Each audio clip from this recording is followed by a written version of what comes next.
Howdy, y'all. Welcome back to the Playmakers Corner podcast. I am one of your hosts for today, Kodey Stoffer. And I'm your other co-host, Simon Villanos, a.k.a. Coach of V. And we are doing a little bit of a revisit, reboot, whatever you want to call it.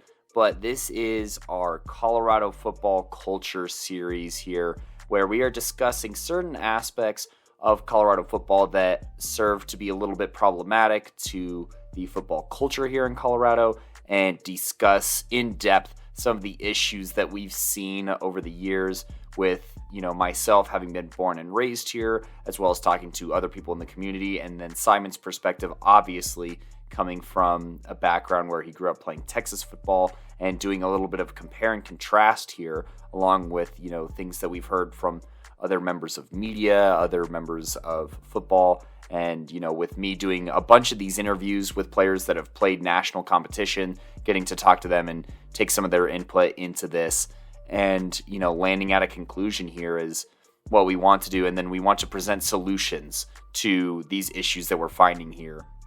And so instead of doing a really long episode like we did back in the day, we're, breaking this up into multiple parts, and today's part is coaching and some of the issues that we've seen, both being within the system and, both from, an observatory deck of sorts. And this is a compilation of, past players, present players, and even looking ahead to future players, how Colorado coaching has impacted Colorado football culture and, some of the adverse effects that have come from that. Simon, am I missing anything out in this kind of overview before we really dive headfirst into this very convoluted topic here? No, I do want to make a comment here, if that is okay, though, before we hop into this episode. Yes. All right. So, look, like Kodey said, I definitely grew up in Texas. And if you know me personally, I'm definitely on the perfectionist side of things, especially when it comes to things I'm passionate about, like football. And so for me, it's really hard to have respect for coaches that just aren't on the level that I feel like high school football should be. And some might say, oh, you're just a football snob. That's high expectations. No, that is the standard. Texas football is the standard. And so if you're below the standard, in my opinion, I already kind of look down on you just a little bit. And so if I sound harsh, it's because I am tired of it. And I just want to see good football. And I see better football, honestly, just watching women's flag football, because they just have better schemes and they know what they're trying to do. And I just don't quite get that vibe from most coaches, I would say, in Colorado. Not all, but most. And so, you could hate me already. That's fine. I already get it. I really don't care. But just know that I really be side-eyeing some of these coaches that don't know how to coach. And that's coming from somebody who is a youngin'. And like I said, it's going to come off some type of way to some people, but I really don't care. You need to show me something. And so, Kodey, let's go ahead and hop into our first topic here. Yeah, no, I think that this first topic is obviously the thing that we talk about most on a week-to-week basis when we're doing weekly recaps, when we're doing game recaps, when we're talking season previews, where we're talking postseason stuff. It all comes together, right? And that is the lack of a passing game here in Colorado, which one thing that I will say is, since the last time we've done this, I think it's gotten a little bit better. I think since the last time we really hammered a few programs specifically, that, some changes were made, and that has brought forth, hopefully more competitive environments heading forward into the future here. No doubt. So, I just want to point out that, hey, you may be mad at us, but last time we called this out, literally football culture improved steadily over the last time that we've done it. But there's still plenty of room to grow here. And I think that the biggest issue here is the fact that wing T offenses still exist at big schools. I think that, the wing T is a simplistic system, obviously in place to help when you maybe don't have a lot of depth, when you don't have a lot of players, right? So when I'm looking at teams that do run the wing tee on like the 1A level and even the 2A level, I have less of a problem with it. Now, would I still them rather run modern offenses? Yes, but if you literally have, I've seen some sidelines with 24 kids on the sideline, all right? And not all of them are football players. Don't judge a book by its cover. That's kind of on me, but not all of them are built for the game of football. And I'm saying 24 players on the sideline during like the national anthem, not in addition to the 11 on the field. I'm saying like 24 straight up players. But the issue is once you get into 5A, 4A, and even 3A, you can't be having this kind of offense and expect to grow your players, grow yourself as a coach, as a staff, grow your program as a school, and bigger picture, grow the sport of football here in Colorado that does have so many testimonies on how much talent is here, but it really just gets shrouded up in, a lot of different things. A lot of people think it's a flyover state, and, the coaching and the schemes that are being enlisted are a major, major issue with that. And that's part of the reason why I think that a lot of schools or a lot of places around the country think that we literally just run the ball here all the time, when that's simply not true. But when you have teams that do succeed and get super far because they run this bonehead offense, that's going to present some problems. I think we should also talk about why it's important to have a competent pass game in Colorado, right, Kodey? The benefits to it, because I think there might be some athletes or coaches who obviously didn't listen to that very long first Culture episode series, but I think it's good to just talk about that real quick here. I mean, I think we could both agree that the modern day football game is centered around the passing game on offense. On the college level for sure, and definitely on the pro level, right, Kodey? Oh, no question. I mean, and what's funny about that too is, growing up playing football, and I feel like you could probably speak to this too. Every coach is like, make sure that, after a game Friday night, you're watching college football on Saturday, and make sure that you're watching the pros on Sunday and see how they do it. And it's like, well, how am I supposed to see how they do it when we don't do any of that stuff? And this was years ago, too. Like, the passing revolution of football has not been an overnight thing. I'd basically landmark the huge shift with Brady and Manning, personally, looking at the history of football. And that's been a long time. Yeah, no, absolutely. And I think there are definitely, I could already hear some coach out there being like, oh, well, this isn't the pros and this isn't college. This is high school football. This is roots football, And to me, I'm like, okay, bro, that's cool. But like, how are you preparing your players to potentially play on the next level if they are good enough, right? And let's keep it 100 too. Do you really think your players are having that much fun running the wing tee, not passing the ball? Sure, you're getting good runs and stuff like that, but like as a defensive guy, it is tough to stop the wing tee for a reason, because you either got the players to stop it or you don't, right? There's no real way to scheme around it, because you can scheme around it, but hey, if your defensive tackle can't get penetration and disrupt anything, then you're just going to get pushed over for 3 yards pop, and that's what it is. And I think it's just really important that, you continue to keep challenging your athletes as well, because there are some athletes that just aren't challenged at all, really, by very simple offenses. And on top of that, I think it's definitely worth asking, are you getting more people involved in your passing game?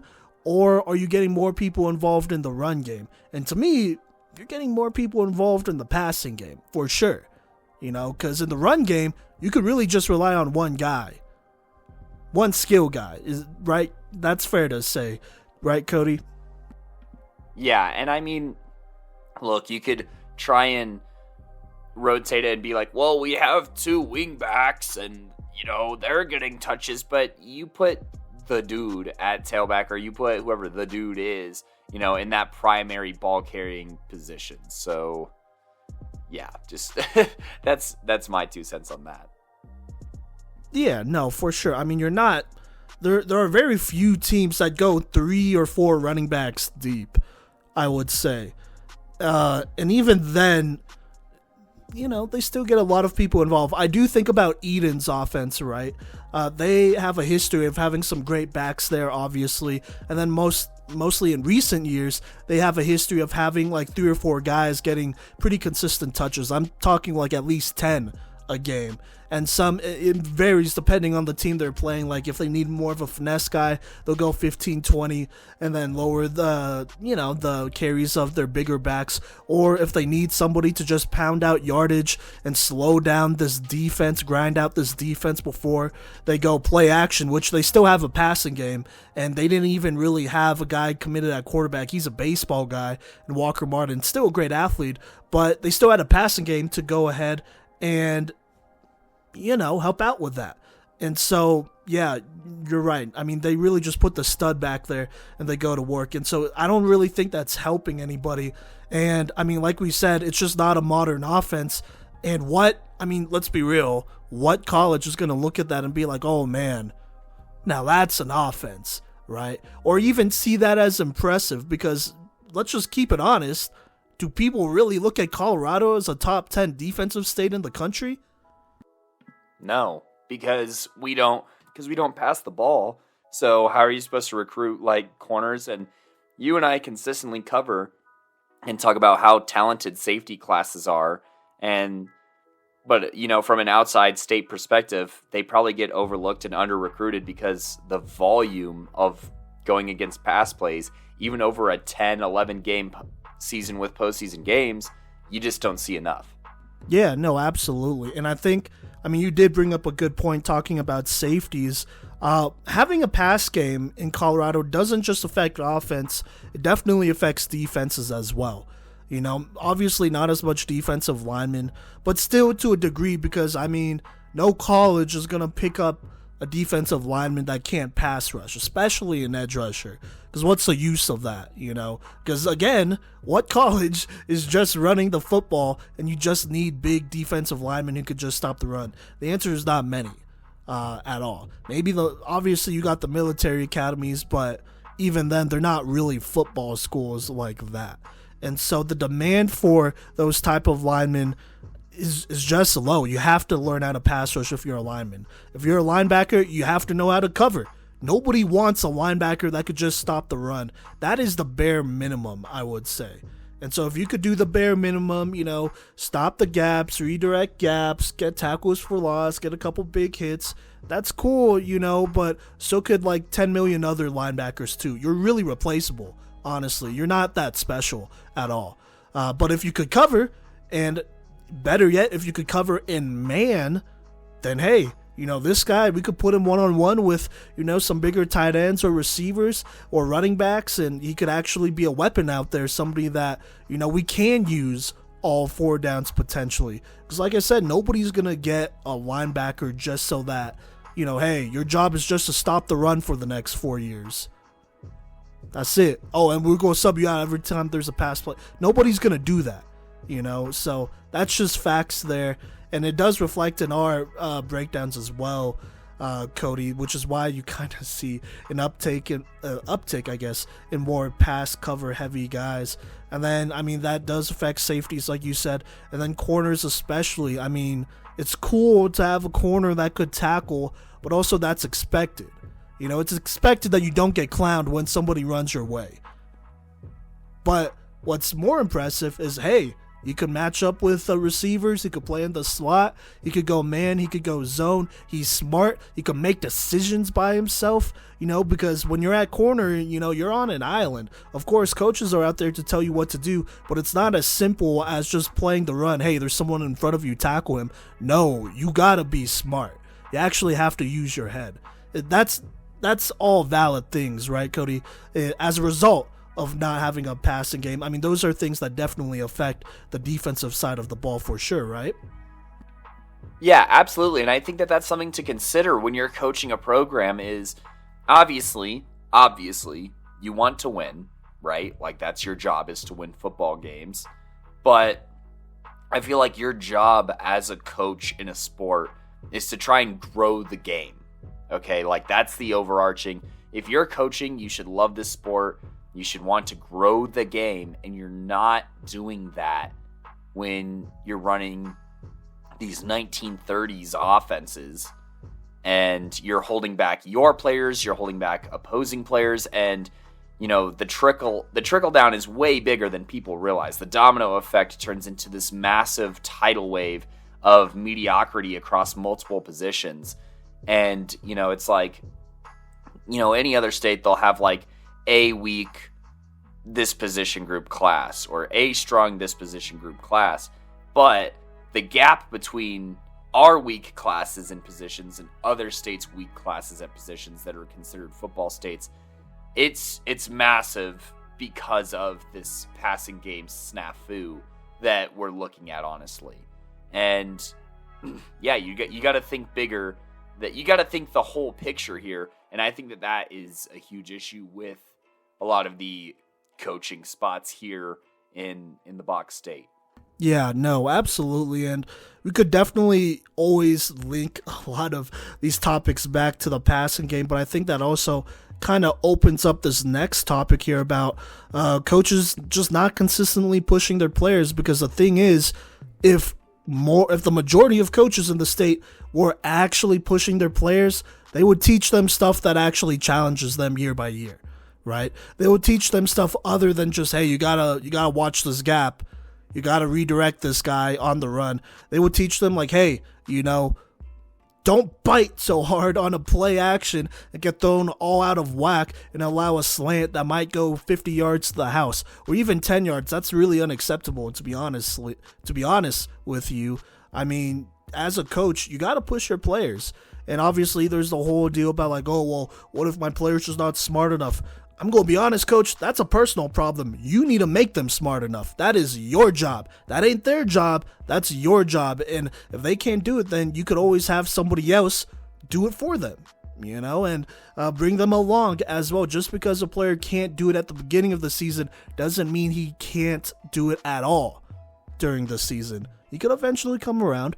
Sometimes it's one of those things where, hey, they need to see somebody else do these things so that they could learn. Everyone has a bunch of different learning styles, and as coaches, you gotta be a little bit, you gotta be more willing to take some risks and stuff like that, because if you're not consistently pushing your players to be complete football players and to, really play this game at the highest level possible, then, what are you really doing out there, right? Playing for pride, that's cool, anybody could play for pride. You should be doing that already. And if you're not, then that's a big red flag. You got to push these players to continue to get better. And I think intellectually, that's definitely something that is lacking across the state. Like I said, it sounds really rough, but Kodey, am I wrong here? No, not whatsoever. And how are your players going to learn or grow if you're not challenging them? And, for a lot of these coaches, they're also teachers, right? And it's like, if a student isn't getting or isn't understanding a concept, do you just not have them learn it? Can you do that in the curriculum? No, you can't do that. They still have to learn it one way or another, and you need to find a way to get to them. You need to be creative about how you're approaching them. And yeah, I think that presents a whole ton of problems when, you're discounting players before they even have a chance to try. I feel like is what happens way more often is you say that they're not smart enough and you don't even take the time to explain that to them. You don't take the time to really break down film, and you don't take time for just more chalk talk opportunities. And then you run into an issue where, well, we didn't take the time to invest into, and I see this a lot too. We didn't take the time to invest into our players to learn this concept in the offseason. Now we have a great opportunity to exploit a mismatch, and we're going to try and coach it in this 1 week of practice. Oh, it didn't work. Of course it didn't work, You didn't discuss it all year. They weren't asked to learn about it. They weren't expected to learn it. And instead of going over it in the offseason and having the whole season to have that tool in your tool belt, you really just like went and bought the Harbor Freight version, and of course the tool snapped because it wasn't built to withstand the usage that you're trying to get out of it. And yeah, I think that that's, it's disrespectful to the players. I think obviously you're cheating them out of opportunities to prove themselves and to grow. And it's disrespectful to the game, honestly. And you, like Coach V said earlier, you can hate us all you want, but everything we do here at the pod is to grow the game of football and to grow opportunities and, support the players. That is what our entire basis has always been about. That's why we're brutally honest.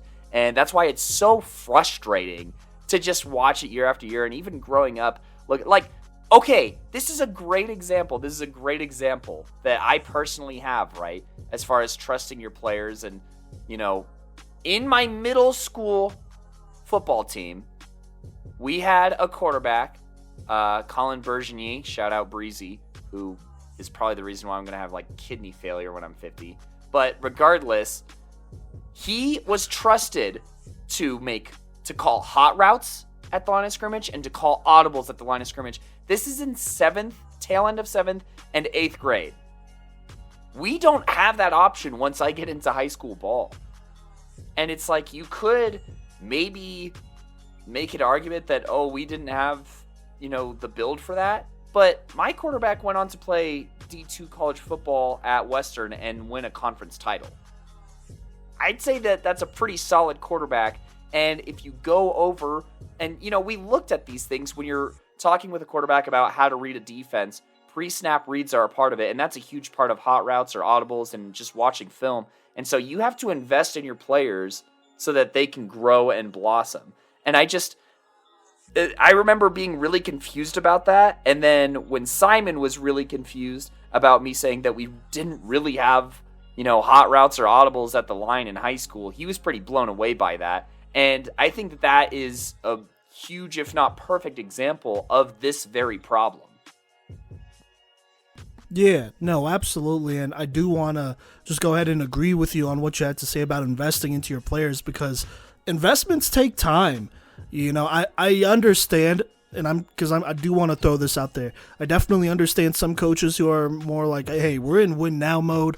I'm not going to have this player next year. We're just trying to win what we can, put our players in positions to play some extra games in the playoffs, championships, whatever, right? And I'm like, okay, that's cool, but you also got to take some risk, right?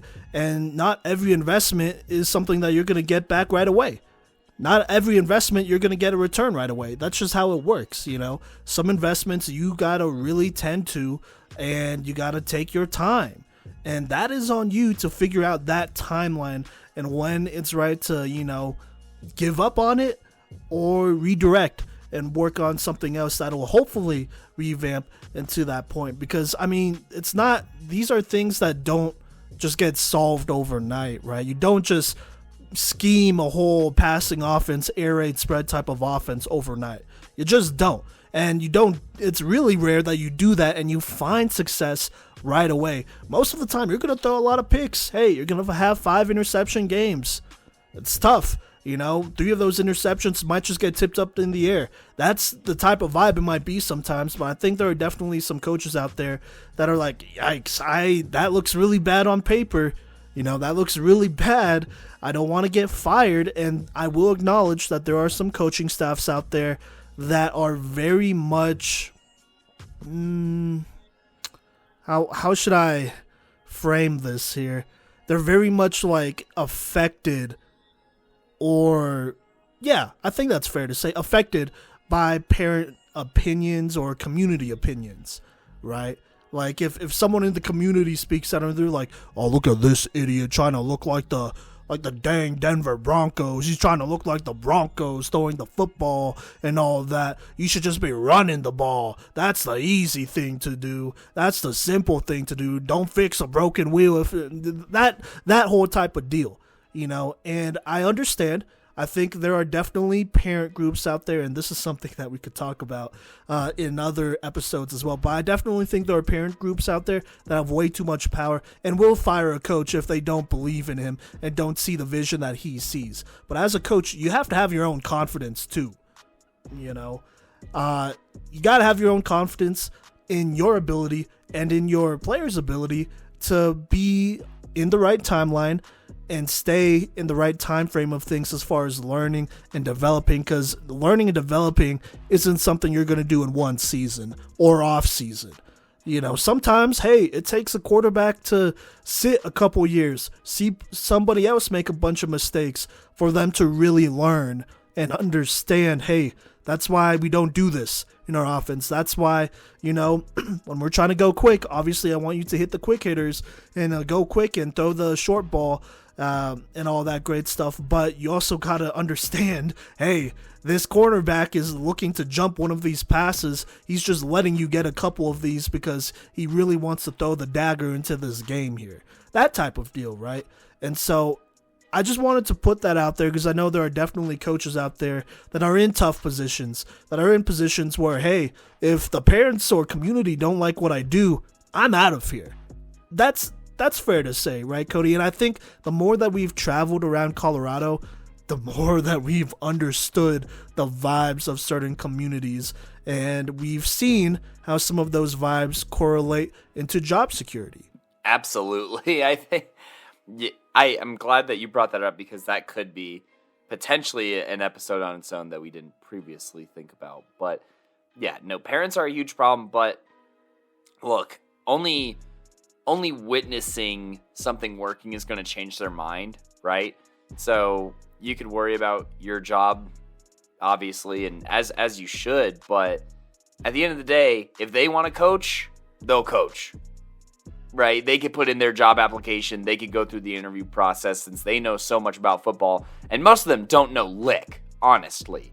Most of them have no idea what they're talking about. I'm just going to put that out there. But don't let them make you someone who doesn't know what they're talking about and looks lost or is scared or what have you. That's ridiculous. Especially if you have, don't let their lack of faith in their own children impact your ability to coach, I think is my big takeaway from that. And preach that. I hear that.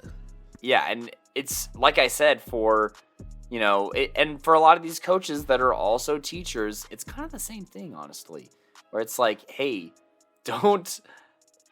you can't let a parent come in and be like, oh, they don't get algebra, they're not taking algebra. No, you can't. But obviously it's slightly different, but I want to just point out that you don't give up, and don't let the parents' lack of faith interfere with that. And that does come back to confidence in yourself as a coach, right? Like, you have to have that, and in your coaching staff as well, because they are an extension of you too. We won't name names because we did that a lot on the first Culture episode series, but there was definitely a little school up in Denver that had a situation like that we knew about, and parents were like, oh, you're trying to tank the senior season on purpose. And I'm like, whoa. Me and Kodey were both shocked, and that's just an example of parents that are just impatient, and we're like, why would he do that?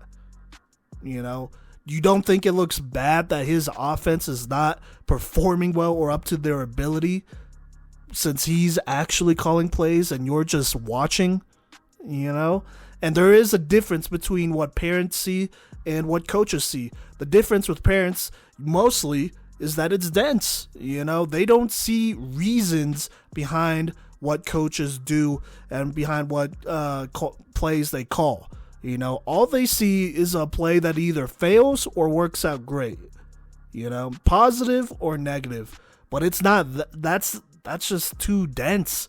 When it comes to play calling and stuff like that, you're not just calling a play to get positive yards. You're either calling a play to, well, obviously that'd be a plus, but you're calling a play to set something up, Whether it's a score, whether it's a first down play, whether it's another play later, whether it's trying to shift the defense a little bit, there are definitely details that coaches, I hope, at least are keeping in mind and being like, okay, we're doing this all for a reason. There's a reason it's called a game plan. And not just a game play. Because you gotta play in the plays that you're running and what you want to do and how you're gonna beat a team specific to what they got out there. And you gotta be confident in it. But that's definitely a little bit of a tangent. Sorry, there. But I think I want to throw that out there to go ahead and give some coaches a benefit of the doubt. Briefly, right? But other than that, there are just some coaches that are like, nah, let's just keep it simple. Keep it simple, play hard, win, right? That's great, that's cool. But I think you should really ask yourself, are you actually challenging your athletes or are they faking it? Because let's keep it real. Let's keep it real, Kodey. Let's just keep it real for a second here. There are definitely some athletes out there that are like, I'm cool with just stopping the run. I'm cool with not having to worry about the pass and whatnot. I'm cool with not being put in a position where we get clowned on. I think that's a big one, high key. Like, I'm cool with being put in a position where I don't get clowned on. And if anybody, it's the coaches getting clowned on because they're not calling the right play. Is that a fair assessment there? I think that it's a trickle-down thing, though. I think that obviously, when you first join a sport, like the coach is the authority figure, right? And if you have experience with malaise and with, mediocrity, then that's what you're going to just come to expect. But, in this situation, I think that, there are kids that exist that are just like, oh yeah, check out the football team swag that I get to wear around the school and whatnot, even to that extent. But if a coach cares, then you're going to have less of those athletes or quote athletes end quote on your team. And they're going to go do something else like play pickleball or something. Dang, I'm really gunning after pickleball right now. But you know what I mean? Like, whatever culture you establish as a coach for that school, and as it starts to spread throughout the state, that's going to become the standard. It's got to start somewhere, right? And that's why, look, that's a lot of pressure, obviously, on coaches, but pressure is the gig, honestly, if you're coaching football. And if you can't handle that, then don't put yourself in a position to be hired. Yeah, no, absolutely. I mean, I definitely agree on that. And look, not everything in coaching, especially high school football, is geared towards getting kids to the next level, right? I think that's something that I want to put out there. You shouldn't make your high school a football factory, because it's not always about that. It's about being a better person and all that great stuff, right? But there are players out there that are definitely talented enough to play on the next level. They have the talent, and that's undeniable. And so what to do with that player? I mean, you got to push them and help them out. It is your job as a coach to help out these players and help them reach their full potential. A player, let's just say a good running back, right? You have a good running back for 2 or 3 years. It's not enough for him to just run for 1,000 yards, right? It's just not. It's not enough for him to score more than 10 or so touchdowns, because it's not always about stats, It's about him being able to understand, hey, this is why I am running for so much and catching for so much. This is why, what my role on this team helps the team, not just because I'm a good athlete and whatnot. And then continuing to push that player into understanding, like, hey, there's a higher level to these things always, and there's always something to learn moving forward. You got to continue to challenge them and whatnot. And with that being said, I mean, just these low-level schemes and some teams just not being really challenged and just being really comfortable with, well, we're just going to out-hit him type of deal. We're just going to out-hit him. That's not going to help any prospect get taken seriously, especially in your system. And, some coaches out there, I'm sure, listening to this are like, oh, well, how do you know? Well, because there are colleges that openly look down on your program. They'll never say it, but, they see a program that runs the ball a lot, that doesn't know how to pass, that barely knows how to defend the pass, and they're like, okay, yeah, no coach is going to go ahead and recruit a kid that doesn't even have responsibilities that even remotely resemble the scheme that they're going to run on the college level. It's cool that they're talented. That's fine. There's millions of kids in the country that are talented. That's really not as big of a deal, I would say. But things that really separate talented kids from each other is how much they fit a scheme, how much they understand a scheme, and how much they could contribute in that scheme. And so when college coaches see players running schemes on offenses and defenses that are so plain and simple and won't really help them, moving forward, as it help a college team moving forward, they're like, okay, moving on. He's talented, but do I really have the time to teach him everything? The answer is no. I could go to Texas and find a guy that's not as talented, but at least he understands what is happening. Because that's the worst thing. I think that's one of the worst things that could happen as a football coach, putting out a player that doesn't understand what is happening. Yes. Is there anything else you'd like to add on to that and add on about college coaches coaches and scouts not taking seriously systems here in Colorado? I mean, obviously it's hurting the sport in general. I mean, you're only going to be taken, look, for these players, you're only going to take the sport as seriously as the sport is taken, okay? And, that starts with these high school football coaches, right? So it's like, okay, is my high school football coach invested? Awesome. This is a great start. Are college coaches even looking at this school? Because that's a good way of seeing if, you got a good program, or thinking about if you got a good program, or, some schools will think that they have a good program because some people get recruited from their school, right? And I think that those two things have to be checked off first for the players to then take it seriously. And, if your coach isn't going to take it seriously, then obviously you're just not going to have the amount of buy-in that you would otherwise.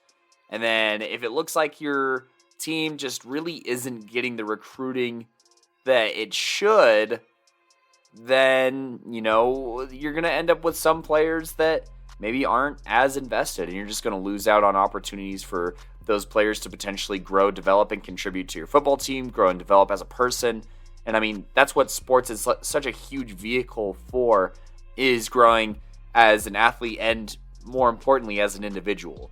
And if they're not seeing the seriousness reflected on multiple levels from different angles, then they're less likely to take it serious as well. And it's just going to be a cat chasing its own tail. So, would you agree that high school football programs shouldn't be football factories and whatnot? Yeah, I don't think that that's the point, is to just have people go and play college ball. But I think that it does help you invest more as a player into your program, regardless of whether you want to play on the next level or not. Being taken seriously as a program will have you take it seriously, invest more, and take away more from the sport of football. And, it's important for all the other reasons that we talked about. Challenging players to learn things mentally is going to help them in other aspects of life. Challenging them to be able to play different schemes that require different athletic capabilities, and calling up on them and setting that as the expectation to be the reason that you play varsity ball is going to be another reason and lesson that you can take with you in other facets of life. And, this all dials back to coaching as well. But, that there's plenty of ways that this very topic relates to people and not just football players, and post-football life and what you take away from that. And I think that, one of the players that, that I think of is Brecken Reiser, who, we had an interview with, who wasn't planning on playing college football, but, felt like he got a lot out of it.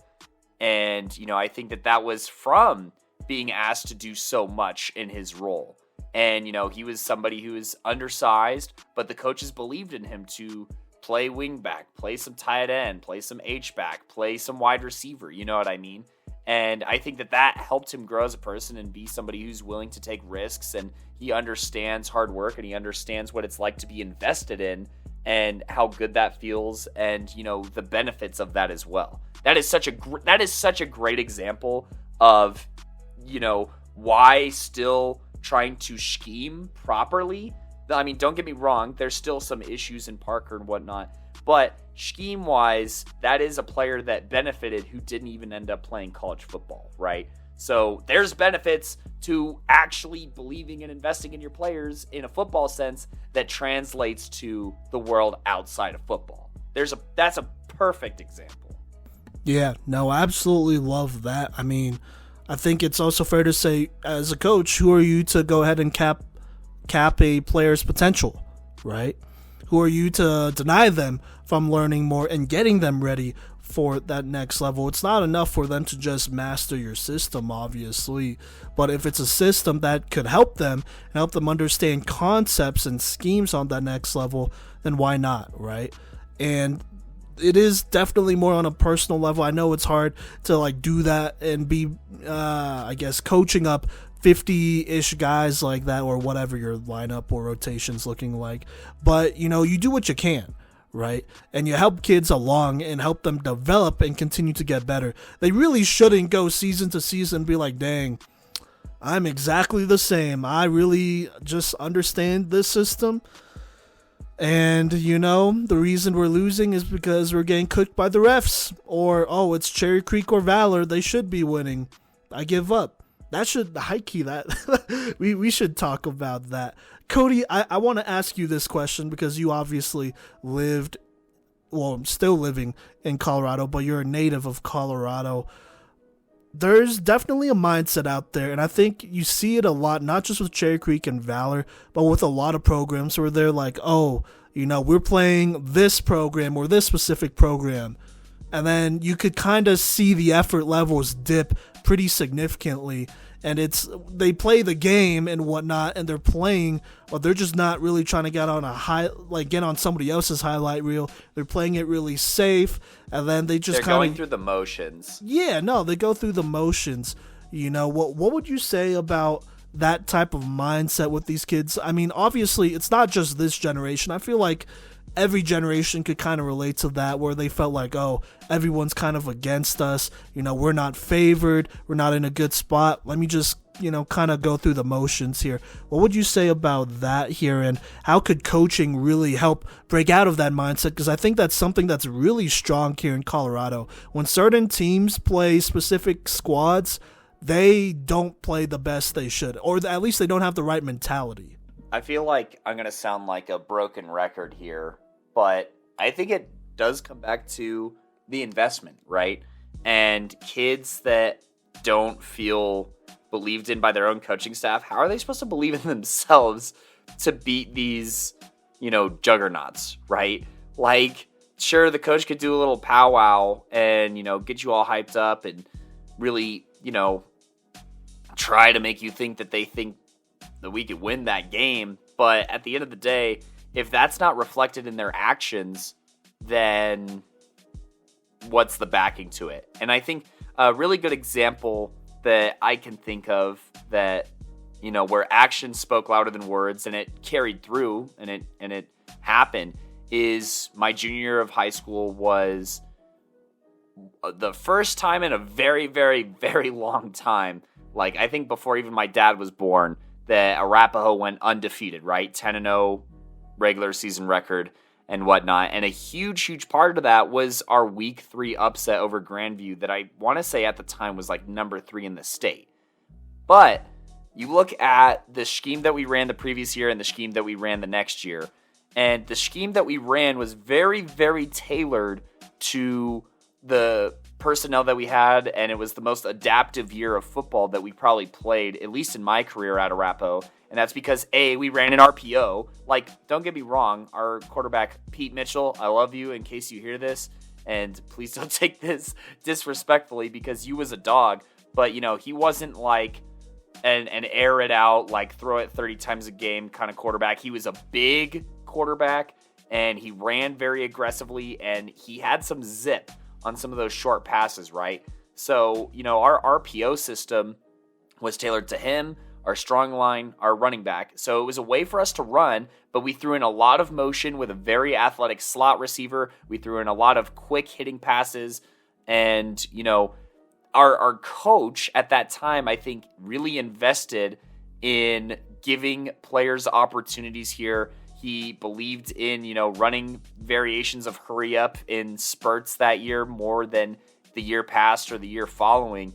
And I think that was reflected in our team success and in our mentality heading into that third game, that we had been doing so many things different that season. And those things that were different really reflected a belief and an adaptation and investment into the players. And so the players feeling invested in and feeling believed in to do some of these more, this very different scheme than what we had previously ran, which was, very power run and very boot action heavy.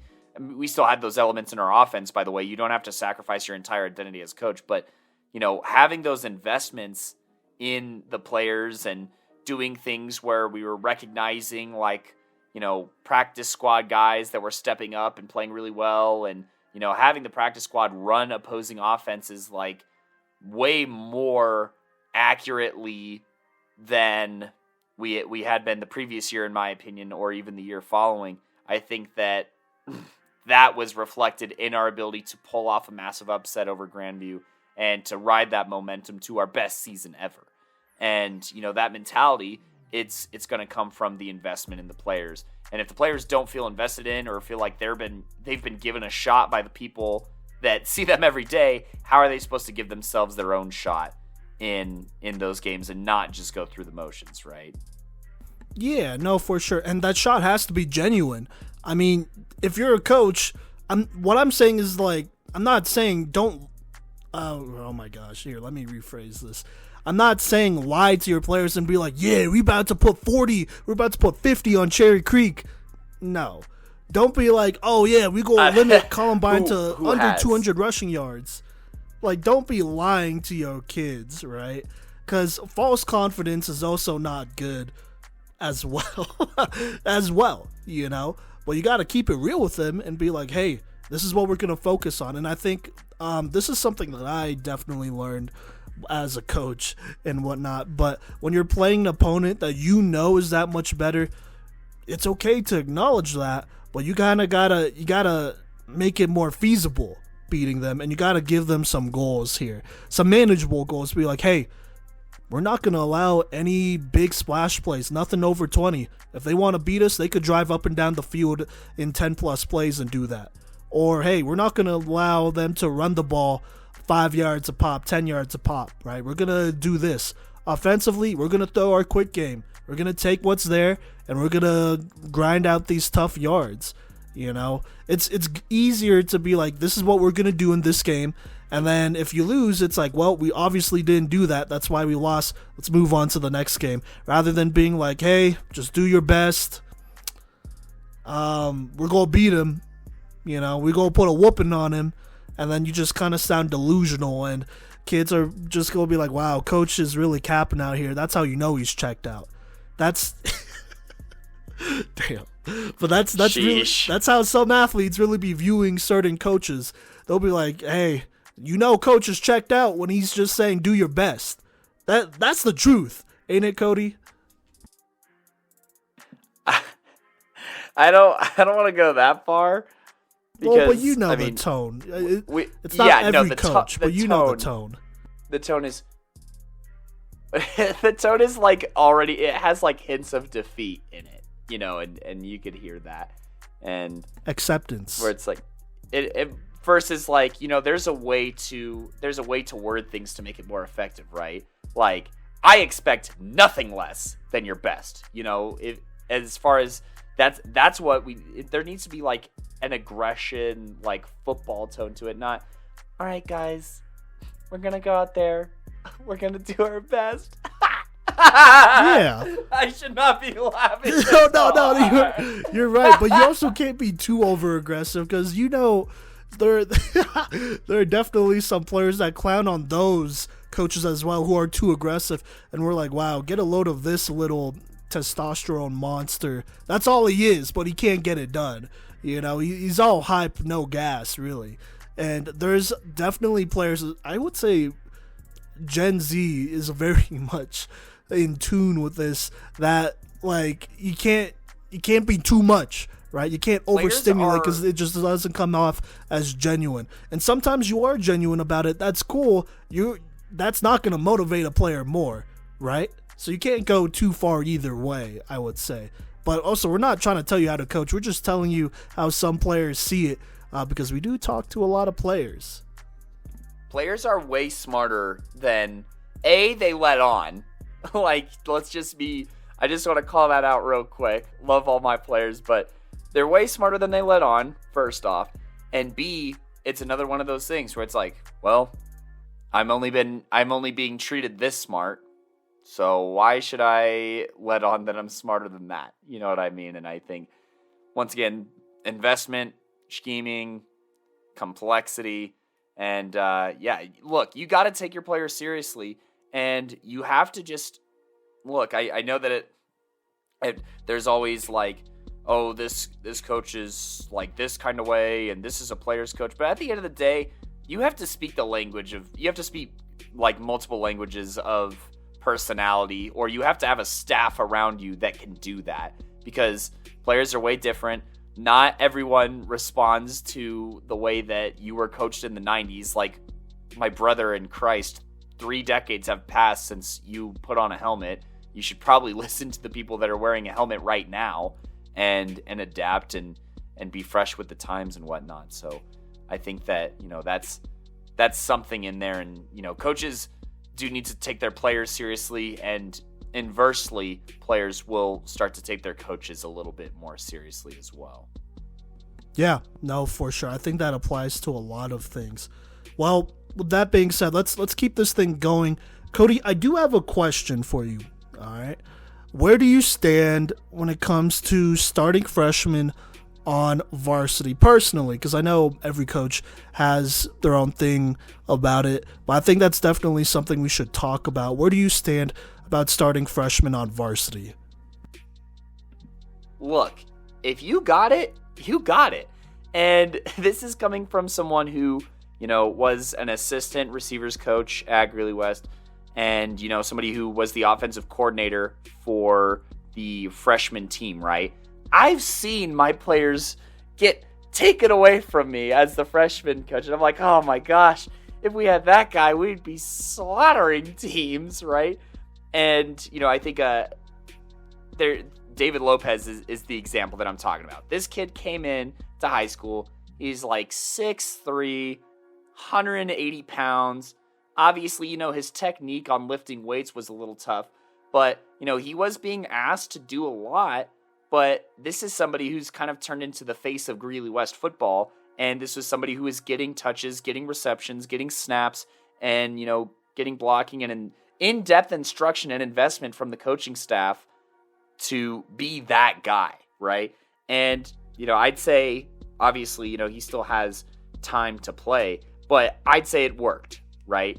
And as somebody who also loved the idea here on the podcast of having a newcomer of the year as an award category, I'd say that makes me a pretty strong advocate of it. And, if I'm in charge of a program and, a coach is like, hey, and, you got to trust your staff. And I think assistant coaches, and that's a whole nother thing a little bit, that you got to surround yourself with competent people who also understand football. And sometimes you got to seek them out and invest in them too. But I digress a little bit.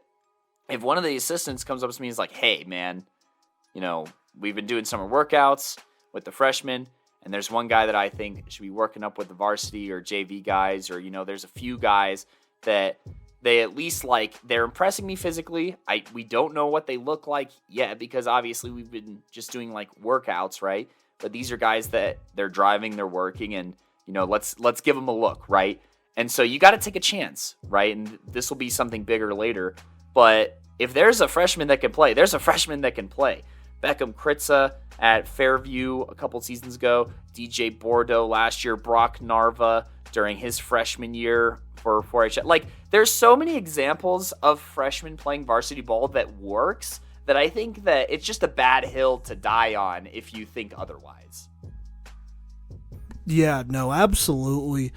And there's not one every year. No. There's not one every year. I'm just going to put that out there. Not every program is going to have a crazy class. Like, you might have a class that they're not going to hit puberty until like after their junior like summer. All right. And then, okay, now we got some beefed up football players and whatnot, but you got to be looking for it. You can't just like close your eyes. What good does that do you in any aspect of football or life? Sorry to interject there again, but I'll toss it back to you. No, you're right. You're definitely right. I mean, it's not going to be every player, but it definitely helps to be open to it. And you did say this. I mean, assistant coaches are really important, and I definitely have to agree with that. I mean, like I said earlier in this episode, they're the extension of the head coach. And so if they're not doing anything to help your team as an extension of you, then why are they there? You know what I mean? And if it helps your team to have a freshman at least get some snaps, he doesn't have to start. In my opinion, starting could be overrated, honestly. But if he could get some snaps, get in there, play a bit, not be like, super green by the time they do eventually get a first varsity start, then yeah, they're in a good spot, because I think there are definitely some positions. This is where I stayed with starting freshmen, but there are definitely some positions that I guess it's easier for some players to go in and play and start and take over for the entire year. And they're not in a spot where they're in danger because they don't know what's going on or whatever. I think that's definitely something that I always hear a lot of old heads say, just being like, oh, well, could you imagine a 14-year-old hitting an 18-year-old? Yes, I can. I'm from Texas. It's not every kid is built the same. Not every kid is a scrawny 14-year-old. I ain't even gonna lie. I mean, the difference between me and Kodey when we were 14 and 15 was definitely a lot, considering I was close to 200 pounds and Kodey, well, you're not 200 pounds right now. And that's life. You're going to have dudes. That's true. You're going to have dudes at different weights. Go ahead. Simon was definitely built a little bit more visually like a football player. God, freshman year, dude, I don't even know if I weighed 120. I'm gonna be for real. That's you're right. That's just how it is. Oh yeah, and not every player is gonna be the same, physically. That's just not how it is. You can't just categorize all freshmen as like, oh, he's 14, 15, whatever. He can play with the 17 and 18-year-olds. That's not possible at all. His body can't take it. No, I think you could trust.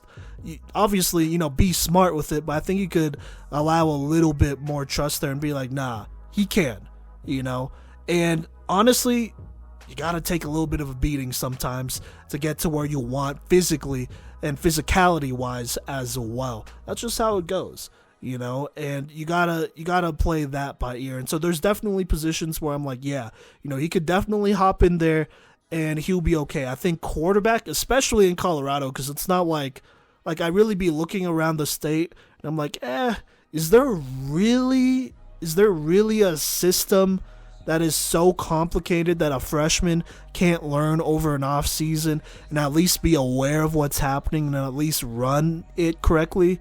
In my opinion, no. There's just not. I'm sorry. I mean, Fairview, in my opinion, is probably the toughest one because they run the spread, air raid, all that stuff. I mean, air raid teams in general are pretty tough. But you could definitely pare down and have them run things that they already know and then continue to build on that during the season. Better than throwing out some senior and then he just plays horribly like every game, but he gets carried by his running game. You know who I'm talking about. I'm just going to be real. I was about to say, not naming specific names, but if you know, you know. Kodey nervously laughing over here. But no, that's just facts. Like, why would you change your system for 1 year?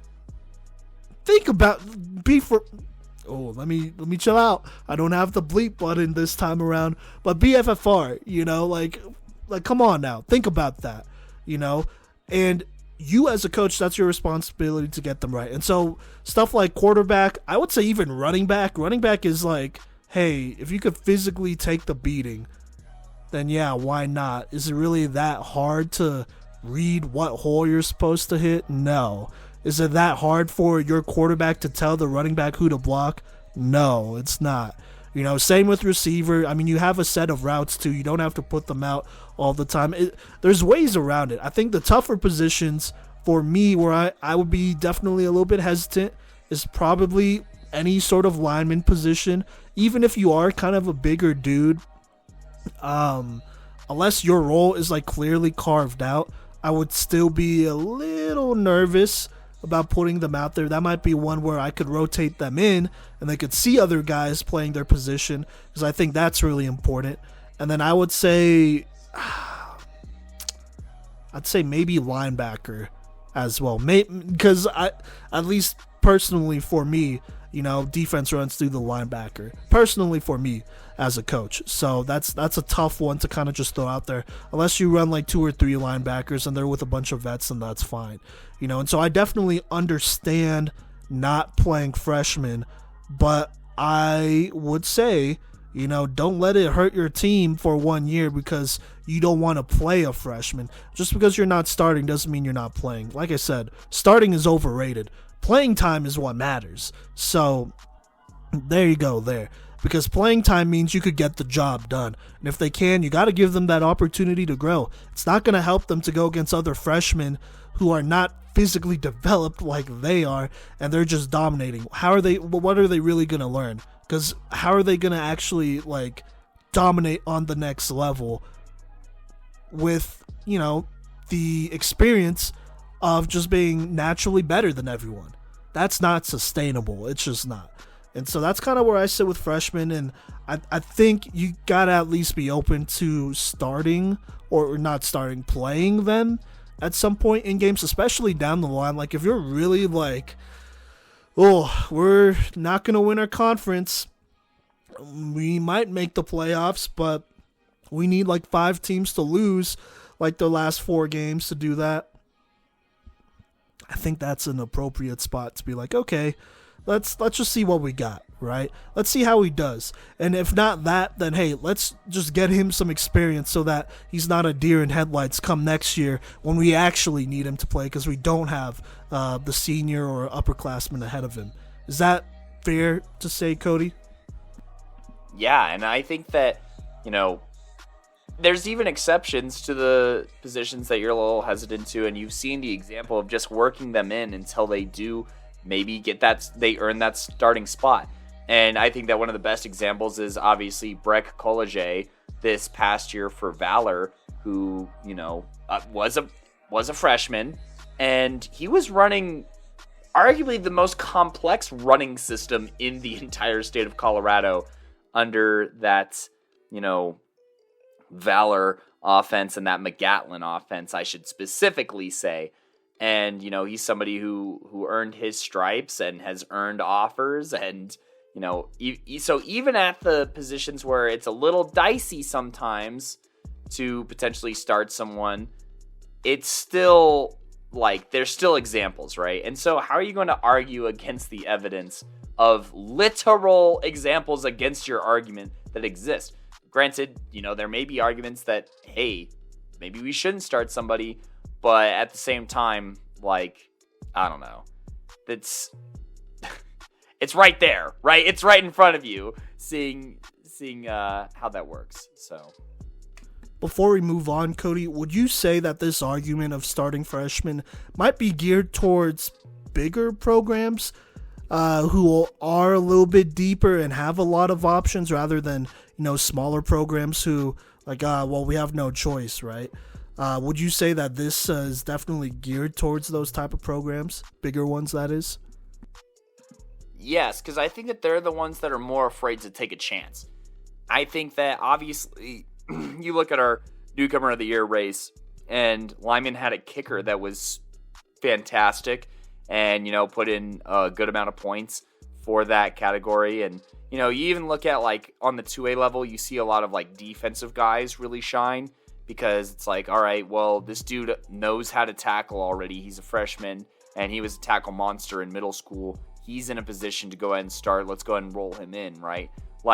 There's examples of schools, like you said, that may not really have a choice. All right, who's the best person that can kick, or who's somebody that can tackle, right? After a specific graduating class. But for schools where you are competing for every spot on 3, 4, 5A, you roll out someone who's sorry. Like, what are you doing, right? This is like, you can't be concerned about your job and then not play the best player possible. It's a cognitive dissonance.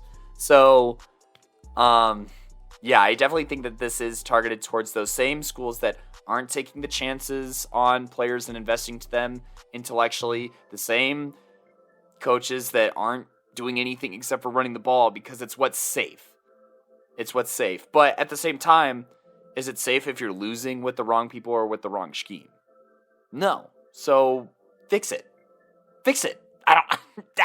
There's that disconnect logically. It's short-circuiting me a little bit, I'm not going to lie. I'm gonna cut that audio up. But yeah, no, for sure. Definitely get that. Well, with that being said, let's move on to our last couple of topics here. We're almost done here, but I want to talk about this recruitment, right? So I've had conversations about this with some parents. You know who you are. Shout out to you out there and whatnot.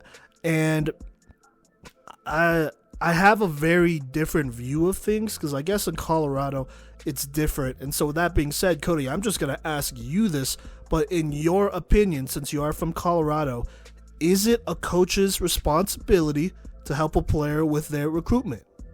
Yes. And why? I don't... There you go, asking yes or no questions, Coach V. No, I'm just playing.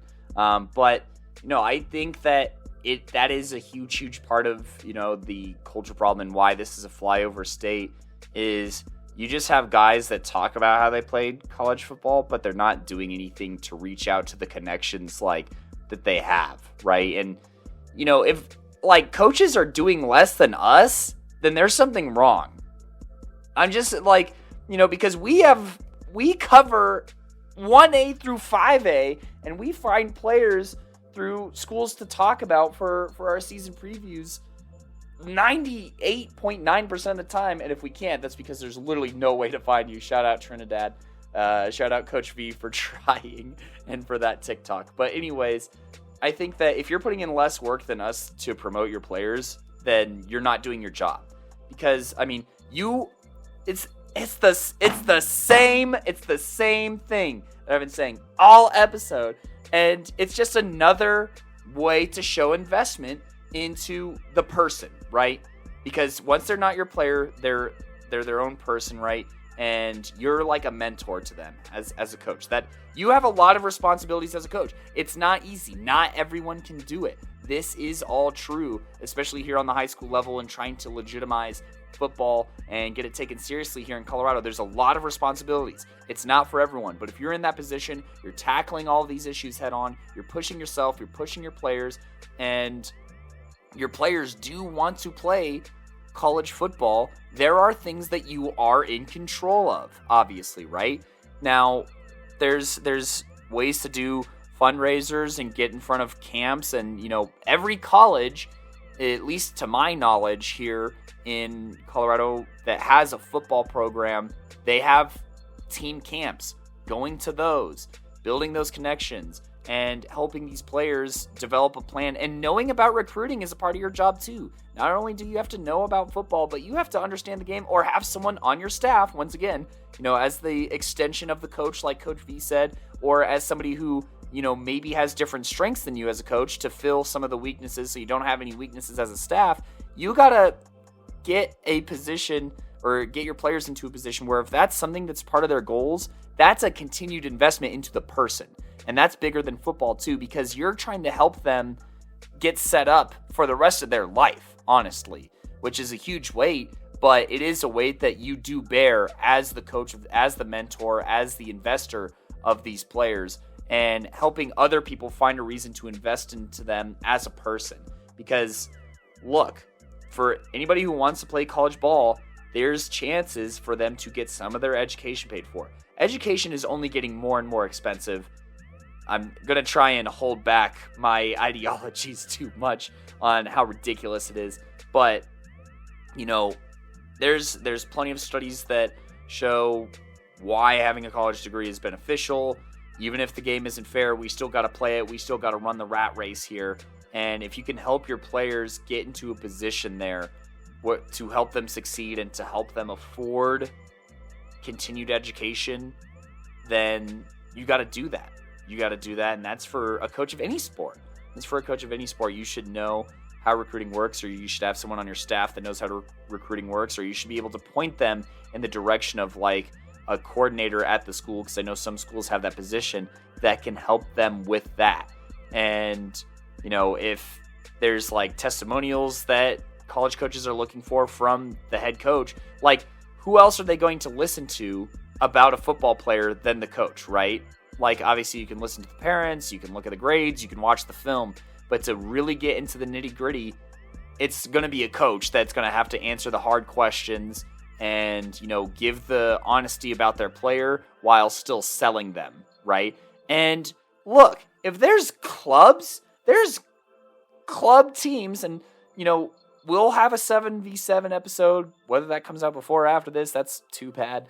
But, you know, there's 7-on-7 squads that are promoting their players and reaching out more than actual coaches at programs. And that's despicable, honestly, on the coaches that aren't promoting their players and aren't trying to help them out. And shame on them. Or if you're not trying to help them, you better have a good reason. Where it's like, you know, if a player's like, hey, coach, I need some help with this. And you're like, no, because, you know, I don't think that be a good fit for. I don't even then. That's kind of a dicey explanation to try and go for, honestly.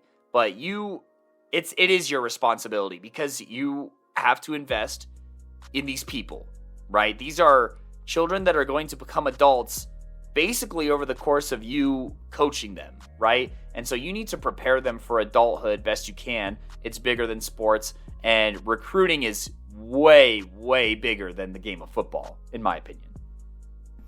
What would you say to coaches out there that would hear this and be like, well, that's not in my job description, I don't get paid for that? Quit. Just like you're quitting on the kids, quit on yourself. Like, okay. Just step down.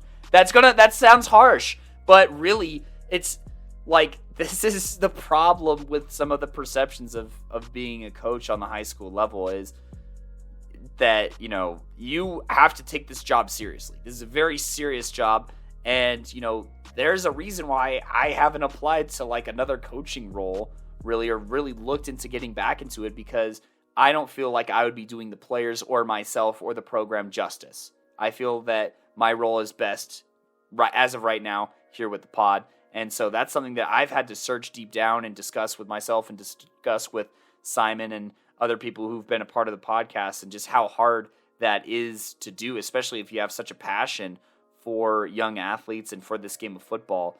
But it's a very real question that you have to look at yourself in the mirror and think, am I the best for this role? Do I believe in myself? Do I believe in helping kids achieve possibly dreams? We're talking like childhood dreams that you're being put in charge of navigating, and it's going to be difficult. Every day is going to have its own challenges and its own problems, but that's a very serious question, and you got to be ready for the whole commitment and the whole shebang. Not only in everything we're talking about in this episode, where we're challenging coaches that are currently in their role, but, you know, all these other aspects that we'll be discussing, and, you know, all the things that go untalked about too much, like the navigating parents. That's another thing I'm not jealous of, and something that I don't miss is navigating through parents bowl droppings, and, you know, that whole scene. There's plenty of adversity and challenges in the realm of coaching, but it's a serious role that you're going to be taking on, and that has to be acknowledged, especially to this level where you could be helping them with something that could impact the rest of their lives. Yeah, no, fair enough. I do want to add this on, you know, for coaches who are being like, oh, well, it's not my job, that's not what I signed up for. You signed up to help these kids, right? And elevate them and get them the best opportunities on and off the field. At least that's my opinion. And it may not be in there, but It is. I think a competent coach would do that, or a quality coach would do that. Where I'm from in Texas, that's not even a question. Are you serious? Like, it's not. Now, there are different, I think, culture things in play there in Texas. Coaches get paid more, so they have more time, I guess. More time that they're doing these things where they actually get paid and all that. Some even get incentives, whether it's on or off the books, but it's still incentives. And those are all things that Colorado doesn't have. Money and incentives for that type of stuff, which, yeah, it's a huge motivator for sure.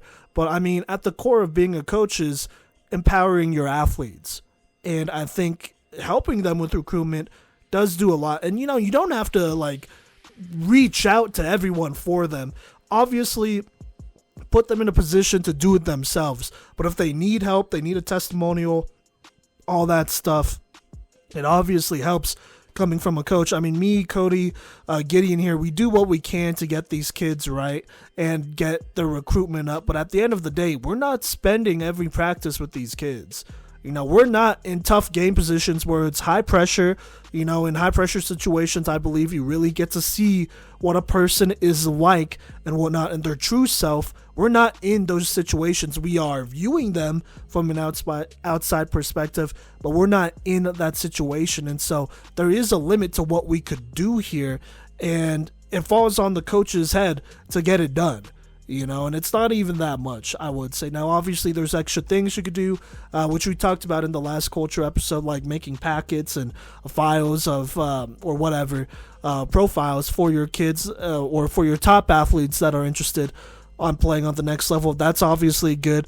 Obviously, don't make one for every kid because some recruiters will see something over, over 5 to 10 pages, and that's already too much, but it still pays off to push these kids because you are there to empower them.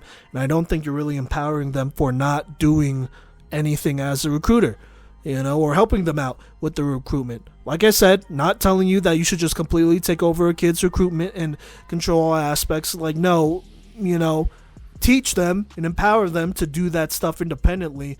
But if you are needed, you gotta at least be there, So there you go. I did want to ask you that because I guess it can be a little bit complicated and things are different here in Colorado compared to Texas. But I mean, if I was a coach, I would easily help out with recruitment. Now, I'm going to be real, and I think this is a truth that every coach has to, really keep in mind when they're helping with recruitment. Just because you push a kid doesn't mean a college has to take them or offer them or talk to them. You can lead a horse to water, but you can't make the horse drink it type of deal. And that's okay. Half the time it's a numbers game, really. You just do what you got to do. And it's not on you for a kid not being able to get recruited, even if you did do your best. Because I think there might be some coaches that might be a little insecure about that. But you got to at least try. If you're not trying, then they're not going to make it either way. And that's just resentment, which, may or may not matter to some coaches because that player might not be around. But, I mean, it's part of being a good person, in my opinion. And how are you going to teach players to be a good person when you're not? That's a hard truth right there. So, I mean, that's pretty much all I got to say about recruitment here. We have one more thing here. Kodey, do you want to talk about this one? Introduce this last topic here? Unless you have anything else to add on to what I had to say. No, I think that I did my due diligence, getting on my soapbox there for a second. But, I think that obviously we've talked about a lot of the issues. We've presented some solutions. But I think that, this big part for us here at the end is really important as far as presenting realistic, real-world application solutions and, trying to fix the problem, not just pointing out that the sink is leaking, right?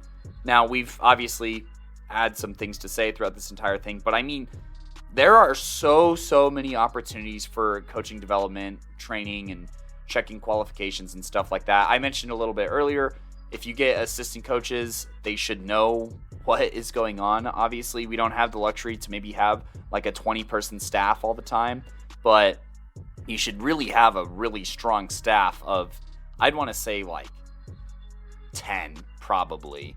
And even then, you're kind of stretching yourselves a little thin, but surrounding yourselves, finding those people that are willing to help, even if you're taking chances on some younger guys and giving them an opportunity to invest, you know, they probably still have a lot of that passion from when they played, however recently that was. So giving those guys opportunities to really give their input, respecting them, building a good assistant tree.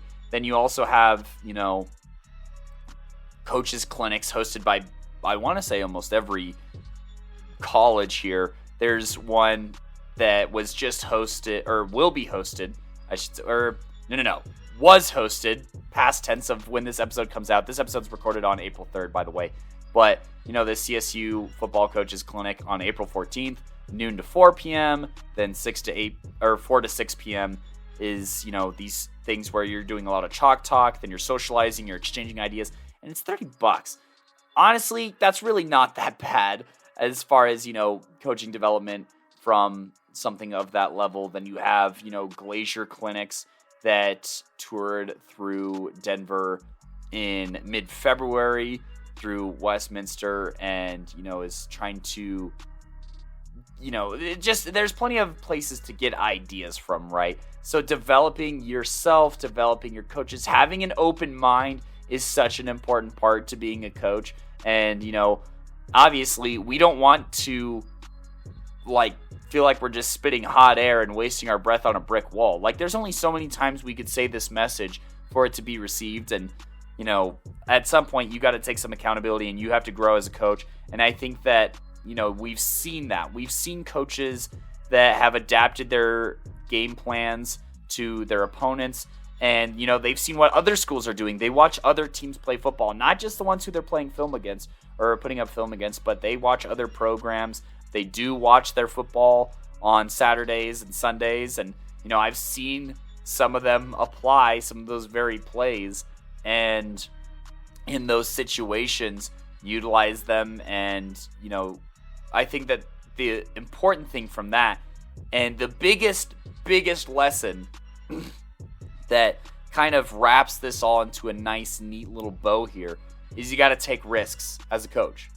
It is probably one of the riskiest professions you could get into. You're taking a risk on players. You're taking, but not only in game, but inside the classroom, on the field, like in the practice realm. And personality-wise, you're taking risks on them to do what they're supposed to in all those areas as student athletes, and for them to rise to those occasions. You're taking a risk on all your assistant coaches, even if you've known them for a long time. You're just taking a lot of risks on people. You're taking a risk with your relationship with admin and things that you can work out there. And, you know, you're taking risks on the field game plan wise, but you are the person who has to make those decisions taking a risk, right? And I think that, you know, this is something that's very huge of an order to ask for, but I think that this should be the expectation for coaching a program heading forward. And if these aren't things that you're willing to do and you're not willing to put yourself out there, then maybe it's not for you, and that's okay. But we do need people to answer this call to strengthen the game of football here in Colorado, to fix this culture that still has so much progress to make, and, you know, to look out for these young athletes and for these high schoolers, to provide them with the most opportunities and personal growth possible. Simon, you took some coaching classes as well in college. You know that there's opportunities for that there. I want to just give you a second to kind of talk about some other ideas and strategies for developing yourself and your assistants, training, as far as like maybe if there should be a qualification process. I know that that's such a huge question with, you know, coaching being such a tall order, if there should be qualifications that you need to coach, like a national coaching certificate and stuff like that. So I kind of want to just pick your brain on what you think of those things and any other things that you want to talk about, elaborating on the risk-taking of being a coach in football and otherwise. Yeah, no, for sure. I mean, I think you said it best about a lot of those things. I just have a few things to add on here, really. I mean, look, when you have athletes, right, and you're talking to them about the off season, you tell them to go lift or go play ball, go play sevens, right? You tell them to go do something to get them better for the next season. Imagine if you told them that and then they didn't do nothing for 3 months and then they showed up out of shape. They're not smarter. They know what they knew from last season and they're not noticeably better. Imagine if that happens, right? Most coaches would be pretty mad. So how do you think athletes feel when you consistently fail them because you are not getting better and you are not doing anything to be intellectually stronger and you are not doing anything to put the team in a better spot? Who is really letting down the team at that point? Oh, now you don't like that now, huh? All right, well, that's on you then, right? It's on the player if they don't put in that extra work, right? So how come you're not held accountable for that? And let's not act like, oh, there's no coaches really out there. Nah, me and Kodey and Gideon as well, we have a pretty strong network across the state. You don't think we hear about these things? You don't think parents tell us these things? You don't think community members specifically reach out to us to give us the tea? Some of you think you're a lot safer than you actually are. And, we're not going to name any names right now because I think we're big enough where you could probably try to sue us if you want to. So we ain't going to do all that. But just know that we know. And just because we don't air it out, to the public doesn't mean we're not talking to other players or coaches or incoming players who, definitely ask us, hey, what program would be best for me, right? Because you're covering this thing. We definitely have coaches and players that ask us that. And we keep it real. We don't sugarcoat it.